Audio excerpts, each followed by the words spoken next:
अब देखते हैं बेटा hydrogen spectrum.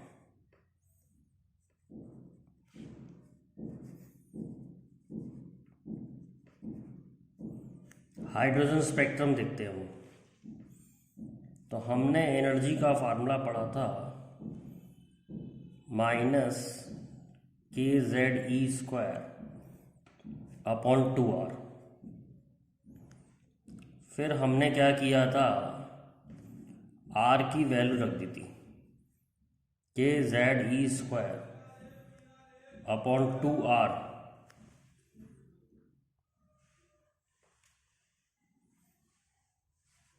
kZ² / 2r, r था n² h² 4π² m kZe²।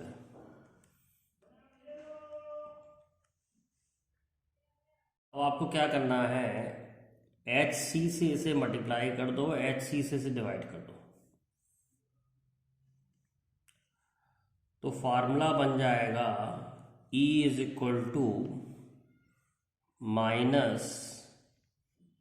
-k²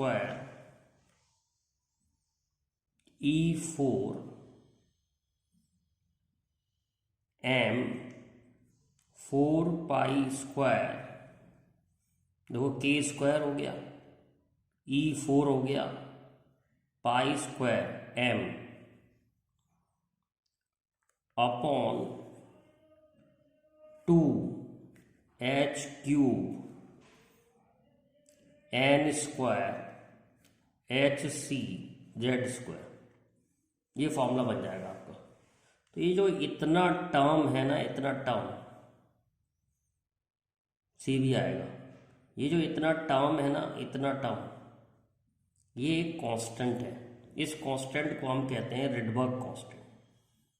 तो एनर्जी का फार्मूला बन जाएगा, रिडबर्ग कांस्टेंट को R से लिखते हैं, RHcZ² / n²। तो एनर्जी का आपने आज से नया फार्मूला सीखा, RHcZ² / r², जिसमें R जो है वो रिडबर्ग कांस्टेंट है। R जो है वो रिडबर्ग कांस्टेंट है, और रिडबर्ग कांस्टेंट की वैल्यू होती है 1.097 × 10⁻⁷ मीटर इनवर्स। अब इसकी सहायता से हम हाइड्रोजन स्पेक्ट्रम को समझेंगे, इस फॉर्मूले की सहायता से। देखिए कैसे, जैसे इलेक्ट्रॉन जो है N2 लेवल में है और N1 लेवल में आ रहा है, तो किस वेवलेंथ की लाइट एमिट करेगा वो इस फॉर्मूले से निकाल सकते हैं। तो EN2 होगा -RHcZ² / n², और EN1 होगा -RHcZ² / n²। अब हमने पढ़ा है EN2 - EN1, ऊपर से नीचे आता है इलेक्ट्रॉन, तो कितनी एनर्जी रेडिएट करता है, hc/λ। ये बोहर थ्योरी से हमने पढ़ा था। तो -RHcZ² / n², और इसे माइनस करेंगे तो माइनस माइनस प्लस हो जाएगा, प्लस RHcZ² / n² = hc/λ। अब hc इसमें भी है, hc इसमें भी है, hc इसमें भी है, तो hc कैंसिल हो जाएगा। 1/λ का फॉर्मूला आ जाएगा RZ² 1/n1² -1/n2²।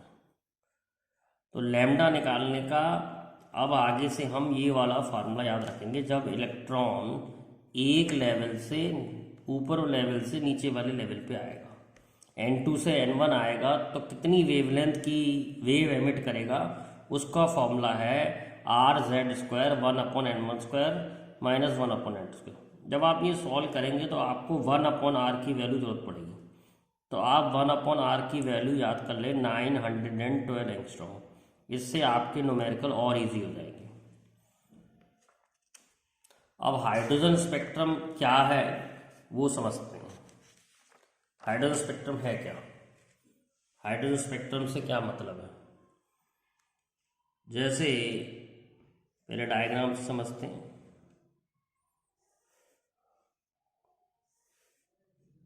ये तो आपको मालूम ही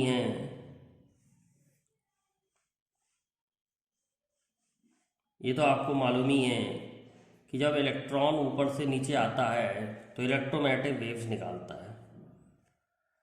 तो ये है एन की वैल्यू 1 ग्राउंड लेवल, ये है एन की value 2 first excited state, n is equal to 3, n is equal to 4, n is equal to 5, n is equal to 6। अब किसी भी लेवल से फर्स्ट लेवल पे आएगा, यानी 6 से फर्स्ट लेवल पे आएगा, फर्स्ट लेवल से 5th से फर्स्ट लेवल पे, 4th से फर्स्ट लेवल पे, 3rd से फर्स्ट लेवल पे, 2nd से फर्स्ट लेवल पे। तो जब फर्स्ट लेवल पे आता है तो उसे हम कहते हैं लाइमन सीरीज। Lyman series. अगर सेकंड लेवल पे आता है, सेकंड लेवल पे आता है तो इसे हम कहते हैं बाल्मर सीरीज। और अगर थर्ड लेवल पे आता है तो इसे हम कहते हैं पास्चल। अगर फोर्थ लेवल पे आता है तो इसे कहते हैं ब्रैकेट। और अगर 5th लेवल पे आता है तो इसे कहते हैं फंड सीरीज। तो ध्यान रखें, जो जहां पर आता है वो N1 होता है। तो N1 की वैल्यू याद करने का तरीका है, जैसे हम याद कर सकते हैं लो ब्लड प्रेशर, ये ट्रिक है। Low blood pressure, Lyman, Balmer, Paschen, Brackett, Pfund. तो N1 की वैल्यू लाइमन के लिए 1 फर्स्ट में आ रहा है, बाल्मर के लिए 2, पास्चल के 3, ब्रैकेट के लिए 4 और फंड के लिए 5। N1 जहां आ रहा है, जहां इलेक्ट्रॉन आ रहा है उसे N1 कहते हैं। अब किसी भी लेवल से आ सकता है, जहां इलेक्ट्रॉन आ रहा है उसे हम N1 कहते हैं। और N1 की वैल्यू फिक्स होती है 1 2 3 4 5। N1 लाइमन के लिए 1 है, बाल्मर के लिए 2 है, पास्चल के लिए 3 है, ब्रैकेट के लिए 4 है और P फंड यानी कि फंड के लिए 5 है। तो अब हम इससे डिफरेंट सीरीज की वेवलेंथ निकालेंगे। लाइमन को समझेंगे, बाल्मर को समझेंगे, पास्चल को समझेंगे, ब्रैकेट को समझेंगे और फंड को समझेंगे। तो सबसे पहले ले लेते हैं लाइमन सीरीज। तो बेटा लाइमन सीरीज के लिए N1 तो फिक्स है 1, पर N2 फिक्स नहीं है। N2 2 हो सकता है, 2 से आ सकता है, 3 से आ सकता है, 4 से आ सकता है, 5 से आ सकता है, 6 से आ सकता है, किसी से भी आ सकता है। 2 से आ सकता है, देखो 2 से आ रहा है, 3 से आ रहा है, 4 से आ रहा है इलेक्ट्रॉन, 5 से आ रहा है इलेक्ट्रॉन, 6 से इलेक्ट्रॉन आ रहा है। तो N2 कुछ भी हो सकता है। सपोज मुझे इसका फर्स्ट मेंबर निकालना है, लाइमन सीरीज का। तो फर्स्ट मेंबर निकालने के लिए देखो फर्स्ट मेंबर कैसे निकालते हैं, 1/λr। क्योंकि ये हाइड्रोजन के लिए सॉल्व कर रहे हैं तो Z की वैल्यू 1, फॉर्मूला है 1/n1²। तो N1 1 है और N2 हम रखेंगे अभी। अब N2 रखने का तरीका सीख लो। फर्स्ट मेंबर N1 1 है, N2 कैसे निकालेंगे, N1 में जितना मेंबर होगा उतना ऐड कर देंगे। फर्स्ट मेंबर है तो 1 ऐड कर देंगे, सेकंड मेंबर है तो 2 ऐड कर देंगे, थर्ड मेंबर है तो 3 ऐड कर देंगे। अभी हमें फर्स्ट मेंबर निकालना है तो N1 में 1 ऐड कर दिया तो N2 की वैल्यू हो गई हमारी 2। तो 1/λ का फार्मूला आ गया R इंटू 1 का स्क्वायर 1/1² माइनस 1/2²। सॉल्व करेंगे तो ये आ जाएगा 1/λ is equal to r 1/1 minus 1/4। इससे लैम्डा की वैल्यू निकालेंगे तो ये आ जाएगी सॉल्व करके 4/3 इंटू 1/r। अब मैंने आपको ट्रिक बताई थी कि 1/r की वैल्यू ज़रूरत पड़ेगी, तो 1/r की वैल्यू होती है 912। इसको कैंसिल करेंगे, सॉल्व करेंगे तो ये आ जाएगा 1216 एंगस्ट्रॉम। 1216 एंगस्ट्रॉम। तो जो लाइमन सीरीज है उसका फर्स्ट मेंबर की वेवलेंथ है 1216 एंगस्ट्रॉम। और ध्यान रखें फर्स्ट मेंबर जो होता है ना उसकी वेवलेंथ सबसे ज़्यादा होती है, तो ये लॉन्गेस्ट वेवलेंथ है। सपोज आपसे कहे कि लाइमन की लॉन्गेस्ट वेवलेंथ निकालो, तो लॉन्गेस्ट वेवलेंथ निकालने के लिए आपको फर्स्ट मेंबर लेना पड़ेगा। ऐसे ही पूछता है सीरीज लिमिट। सीरीज लिमिट निकालिए, सीरीज लिमिट ऑफ लाइमन। तो सीरीज लिमिट के लिए n1 तो बेटा फिक्स रहता है 1, और सीरीज लिमिट के लिए n2 हो जाएगा इन्फिनिटी। तो हम फॉर्मूला लगाएंगे 1/λ इज इक्वल टू r 1 का स्क्वायर 1/1 का स्क्वायर माइनस 1/∞ का स्क्वायर। सॉल्व करेंगे तो लैम्डा की वैल्यू आ जाएगी 1/r, और 1/r होता है 912 एंगस्ट्रॉम। तो ये सबसे छोटी वैल्यू है, तो ये है shortest wavelength. Shortest wavelength, shortest wavelength. अगर शॉर्टेस्ट वेवलेंथ क्या है तो सीरीज लिमिट निकालनी होती है, और सीरीज लिमिट में n2 की वैल्यू इनफाइनाइट हो जाती है। ये ध्यान में रखने वाली बात है। तो हमारी लाइमन सीरीज की वेवलेंथ 912 एंगस्ट्रॉम से चालू हुई और 1216 एंगस्ट्रॉम पे ख़त्म हो गई। इसका मतलब ये हुआ ये किस रीजन में लाई कर रही है। Lyman series lies in ultra violet region. Lyman series lies in ultra violet region. Lyman series जो है अल्ट्रा वायलेट रीजन में लाई करती है। लाइमन सीरीज किस में लाई करती है, अल्ट्रा वायलेट रीजन में लाई करती है। अब हम समझेंगे बाल्मर सीरीज को। बाल्मर सीरीज को, बाल्मर सीरीज के लिए आपको क्या याद रखना है, इसका n1 तो फिक्स है 2, और n2 कुछ भी हायर हो सकता है, 3 से भी आ सकता है, 4 से भी आ सकता है, 5 से भी आ सकता है, 6 से भी आ सकता है, सो ऑन।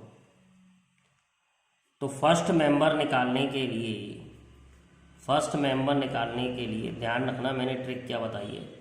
फर्स्ट मेंबर निकालना है तो n1 तो 2 है, और फर्स्ट मेंबर निकालना है तो n2 की वैल्यू हो जाएगी 2 + 1 यानी कि 3। जितना मेंबर निकालना हो उतना n1 में ऐड कर दो। तो n1 2 है, 2 में 1 ऐड कर दिया, 3 हो गया। तो 1/λ का फॉर्मूला आ गया r, z की वैल्यू 1 है क्योंकि हाइड्रोजन के लिए सॉल्व कर रहे हैं, 1/n1²। n1 की वैल्यू 2 है और n2 की वैल्यू 3 है। सॉल्व करेंगे तो 1/λ आ रहा है r इंटू 1/4 माइनस 1/9। तो लैम्डा की वैल्यू आ जाएगी, सॉल्व करेंगे तो 36/5 इंटू 1/r। 36/5 into 1/r। तो सॉल्व करेंगे तो आ जाएगा 36 into 912 divide by 5। Value solve करके आ जाएगी 6566 एंगस्ट्रॉम। तो ये ध्यान रखें फर्स्ट मेंबर की लॉन्गेस्ट वेवलेंथ होती है। बार बार समझा रहा हूँ, ऐसा IIT में भी सवाल आए हैं कि फर्स्ट लॉन्गेस्ट वेवलेंथ निकालिए। तो लॉन्गेस्ट वेवलेंथ निकालने के लिए फर्स्ट मेंबर निकालना पड़ता है। लॉन्गेस्ट वेवलेंथ निकालने के लिए फर्स्ट मेंबर निकालना पड़ता है। अब हम निकालते हैं बाल्मर की series limit. Series limits of Balmer, series limits of Balmer. Series limit निकालने के लिए n1 तो 1 2 हो गया फिक्स है, और n2 इन्फिनिटी हो गया। तो फॉर्मूला आएगा 1/λ इज इक्वल टू r 1 का स्क्वायर 1/2 का स्क्वायर माइनस 1/∞ का स्क्वायर। तो लैम्डा की वैल्यू आ जाएगी 4 × 1/r, 4 × 1/r। 1/r जो होता है वो है 912। सॉल्व करेंगे तो ये आ जाएगा 3648 एंगस्ट्रॉम। तो सबसे छोटी वैल्यू 3648 एंगस्ट्रॉम है, shortest. Series limit shortest wavelength देती है, और सबसे बड़ी वैल्यू जो है 6566 एंगस्ट्रॉम है। थोड़ा बहुत फ़र्क हो सकता है, आर की वैल्यू अलग अलग जगह अलग अलग ले लेते हैं न्यूमेरिकल में, तो थोड़ा बहुत फ़र्क आ सकता है, पर इसके अराउंड आएगी। तो हम देख रहे हैं ये कौन सा रीजन है जिसमें ये लाई कर रही है। तो Balmer series lie in visible region, Balmer series lies in visible region. Balmer series जो है विजिबल रीजन में लाई करती है। एक और इम्पॉर्टेंट बताएंगे बात, एक और बात पर इम्पॉर्टेंट है, H alpha, H beta and H gamma are first, second and third member of Balmer series. तो अगर बाल्मर सीरीज के जो मेंबर हैं उनके स्पेशल नाम है। एच अल्फा फर्स्ट मेंबर का नाम है, एच बीटा सेकंड मेंबर का नाम है, और एच गामा जो है थर्ड मेंबर का नाम है। तो ये आपको याद रखना पड़ेगा, कभी कभी इनके भी वेवलेंथ पूछी गई हैं, आपको न्यूमेरिकल कराऊंगा एक में इस पे बेस। जैसे आपको क्वेश्चन दिया, calculate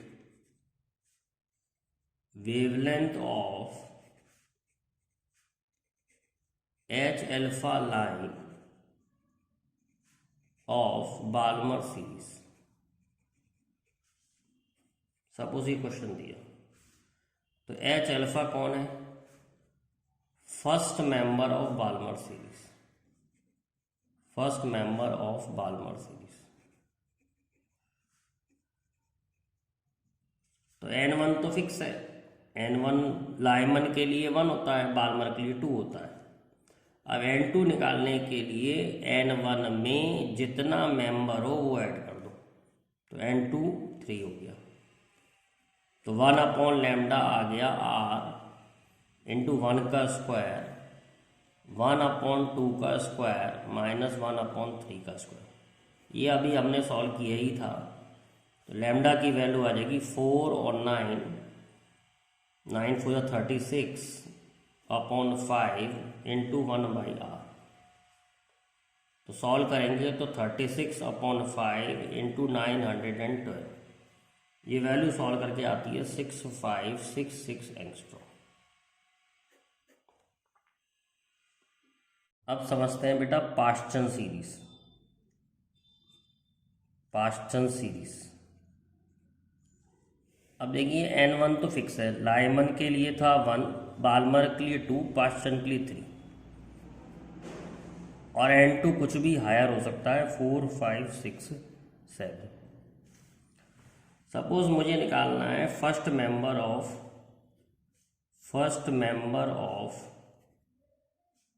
पाश्चन series. First member of पाश्चन series निकालना है, तो 1/λ इज इक्वल टू r 1/1 का स्क्वायर माइनस 1/3 का स्क्वायर। अब फर्स्ट मेंबर निकालना है, तो n1 3 है, तो n2 हो जाएगा 3 + 1, कितना हो जाएगा 4, तो -1/4 का स्क्वायर।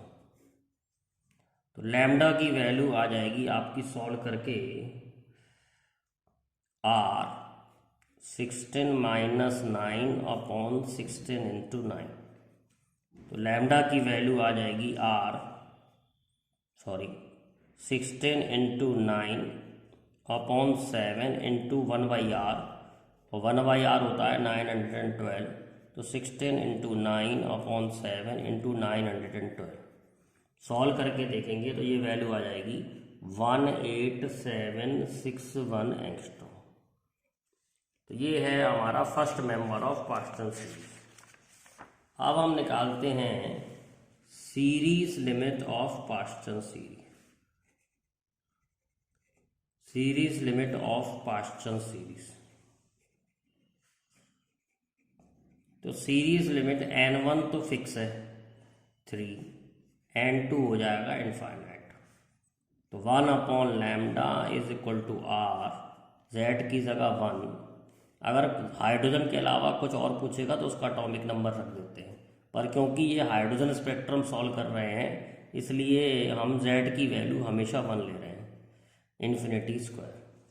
सॉल्व करेंगे तो लैम्डा की वैल्यू आ जाएगी 9 × 1/R, और 9 × 912, तो ये वैल्यू आएगी करीब करीब 8208 एंगस्ट्रॉम।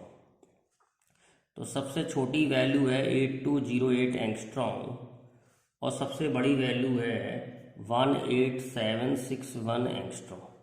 तो लैम्डा इसके बीच में लाई कर रहा है। तो ये जो है ये होता है इंफ्रारेड रीजन। तो Paschen series lies in infrared reason. ऐसे क्वेश्चन भी आते हैं कि ये कौन सी सीरीज कौन से रीजन में लाई करेगा। तो लायमन सीरीज अल्ट्रावायलेट में होती है, बाल्मर विजिबल में होती है, और पास्टन, ब्रैकेट और पी फंड ये तीनों इंफ्रारेड में होती हैं। अब समझते हैं ब्रैकेट सीरीज को। ब्रैकेट सीरीज तो लायमन के लिए देखो एल बीपी बताया था, अगर भूल जाओ तो ये n1 जो है 1 है, 2 है, 3 है, 4 है, 5 है। तो Lyman, Balmer, Paschen, bracket, Pfund. तो ब्रैकेट के लिए n1 फिक्स है 4, और n2 कुछ भी हायर हो सकता है 5, 6, 7, डिपेंड ऑन द मेंबर। अब मुझसे पूछा है first member of Brackett series. First member of Brackett series पूछा है, तो 1/λ = R 1/4 का स्क्वायर। फर्स्ट मेंबर पूछा है तो n1 तो 4 है, तो n2 हो जाएगा 4 + 1, n2 हो जाएगा 5, तो 1/5 का स्क्वायर। तो 1/λ = R, ये आ जाएगा एलसीएम लेके 25 - 16/25 × 16। सॉल्व करेंगे तो लैम्डा की वैल्यू आ जाएगी 1/R × 25 × 16, और 25 - 16 9। तो वैल्यू रख दें 912 × 25 × 16/9। ये वैल्यू सॉल्व करके निकलती है 40533 एंगस्ट्रॉम। अगर सीरीज लिमिट पूछ ले तो 1/λ = R। सीरीज लिमिट के लिए मैंने बताया ही है कि इन्फिनिटी से आती है, और सीरीज लिमिट की वैल्यू सबसे छोटी होती है वेवलेंथ की। तो लैम्डा की वैल्यू आ जाएगी 16 × 1/R। 1/R हम जानते ही हैं 912। तो सॉल्व करके ये आ जाएगा आपका 14592 एंगस्ट्रॉम। तो ये भी विजिबल से ज़्यादा है, ये भी इंफ्रारेड रीजन में है। तो Balmer series also lies in Brackett series also lies in infrared region. तो मैंने आपको बता दिया है, फिर से बता देते हैं। लायमन सीरीज अल्ट्रावायलेट में, बाल्मर सीरीज विजिबल में, और पास्चन, ब्रैकेट और फंड सीरीज, ये तीनों इंफ्रारेड रीजन में लाई करती हैं। अब देखते हैं बेटा फंड सीरीज।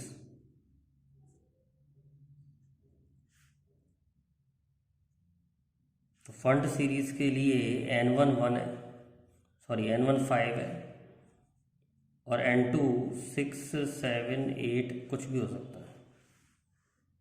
तो सबसे पहले निकालते हैं फर्स्ट मेंबर।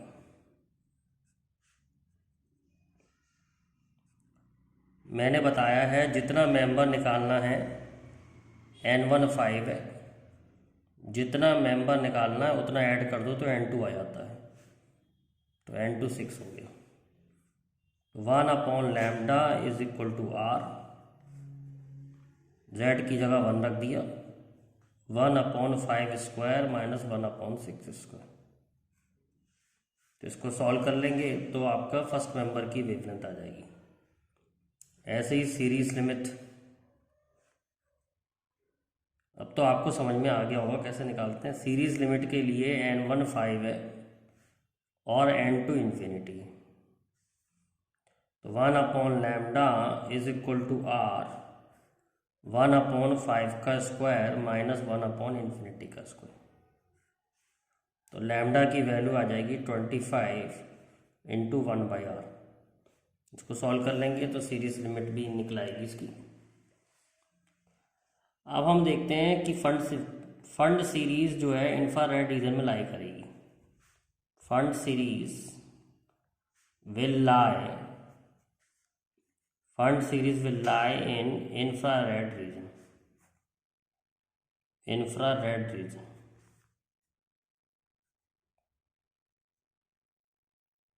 सबसे कम वेवलेंथ लाइमन की आई थी,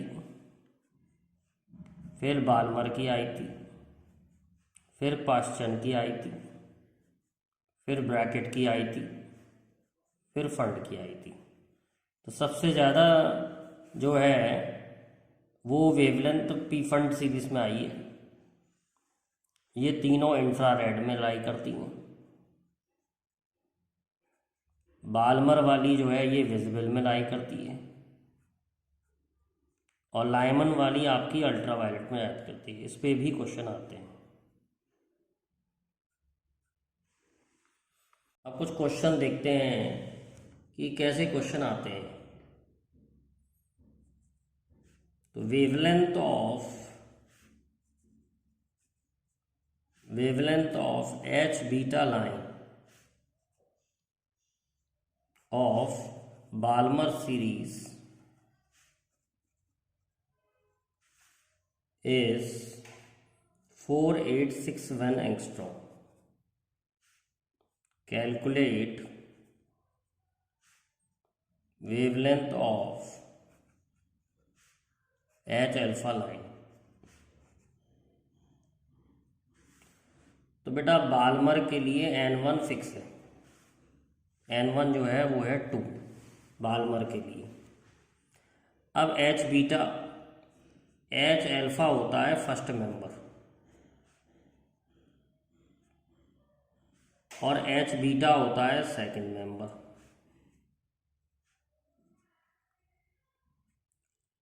तो H बीटा की वेवलेंथ कैसे लिखेंगे? 1/λ इज इक्वल टू R 1 का स्क्वायर H बीटा। तो बेटा N1 तो 2 है और क्योंकि सेकंड मेंबर है तो इसलिए N2 निकालने के लिए 2 में 2 ऐड करेंगे तो हो जाएगा 4। तो 1/2 का स्क्वायर माइनस 1/4 का स्क्वायर। ये तरीका है wavelength of H beta line और ये दे रखी है हमें 4861। और H अल्फा लाइन क्या होता है? H अल्फा होता है फर्स्ट मेंबर। तो फर्स्ट मेंबर के लिए N1 तो है आपका 2 और N2 हो जाएगा 2 + 1 3। तो इसके लिए लिखेंगे 1/λ इज इक्वल टू R 1/2 का स्क्वायर माइनस 1/3 का स्क्वायर। तो बेटा इन दोनों इक्वेशन ये हमें निकालनी है एच अल्फा लाइन, तो अल्फा लिख देता हूँ उसके नीचे। दोनों इक्वेशनों को डिवाइड कर लो, तो lambda of alpha upon 4861 is equal to 1/4 minus 1/16, और ये आ जाएगा 1/4 माइनस 1/9।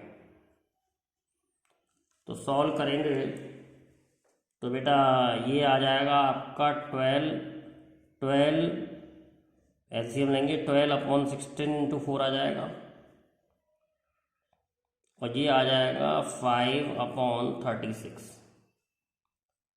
तो lambda of alpha upon 4861 is equal to 12/16 into 4 5/36। तो लैम्डा ऑफ अल्फा सॉल्व करके आ जाएगा 4861 into 12 into 36 divide by 16 into 4 into 5। तो सॉल्व करोगे तो you will get this value as 6562 angstrom. Multiply divide है बेटा, वो तो आप कर ही सकते हो, हमें तो आपको लॉजिक सिखाना है। तो इसमें वैसे हम डायरेक्ट भी निकाल सकते थे, H beta line Balmer series का सेकंड मेंबर है, पर क्योंकि एच अल्फा हम डायरेक्ट भी निकाल सकते थे, first member of Balmer series है, लेकिन क्योंकि एच बीटा लाइन की वेवलेंथ दे रखी है तो पहले एच बीटा की लिखी, फिर एच अल्फा की लिखी, फिर दोनों को डिवाइड करके निकाला है। जब क्वेश्चन में कुछ दे रखा हो तो उसी से निकालना होता है, तो ध्यान रखें क्वेश्चन कैसे किया है। एक और क्वेश्चन देखते हैं ऐसे,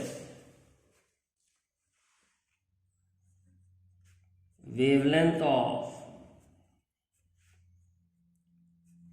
first line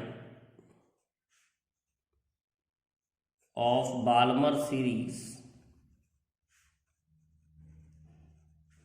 is 1215 angstrom. Calculate wavelength of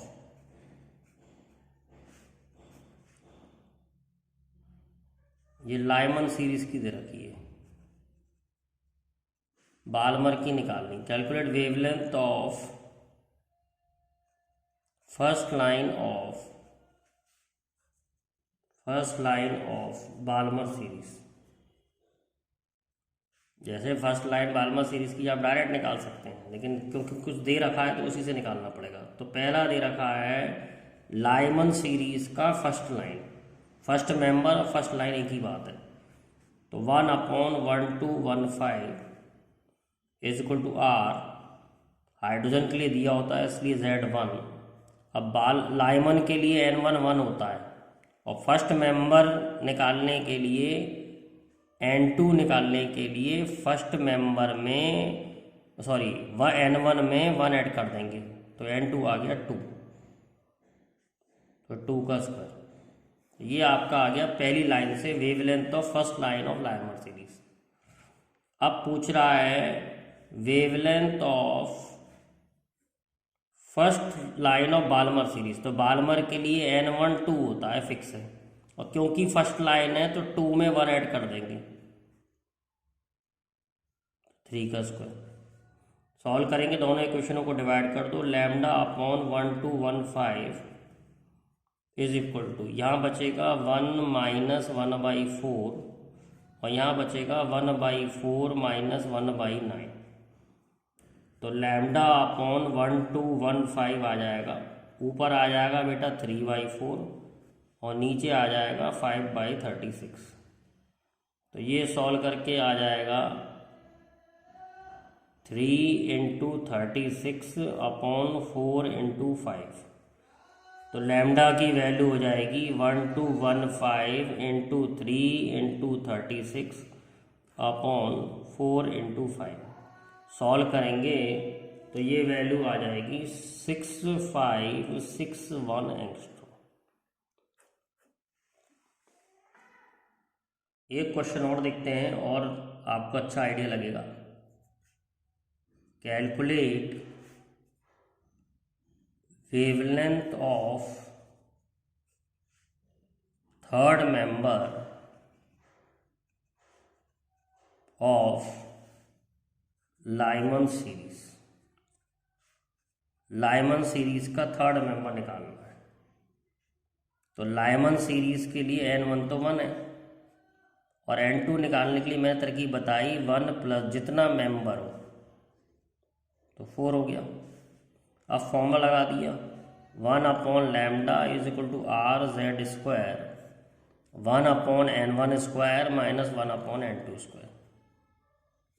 solve करेंगे तो 1/λ is equal to are z1 n1 की वैल्यू 1 है और n2 की वैल्यू 4 है। तो लैम्डा की वैल्यू आ जाएगी r 1/1 माइनस 1/16। सॉल्व करेंगे तो लैम्डा आ जाएगा 16/15 इंटू 1/r। और मैंने आपको तरकीब बताई रखी है 1/r को 912 लेके आसान कर सकते हो क्वेश्चन को। तो ये वैल्यू आ जाती है करीब करीब 972.8 एंगस्ट्रॉम। सपोज आपसे पूछे ये किस रीजन में लाई करती है तो it lies in ultraviolet. It lies in ultraviolet reason.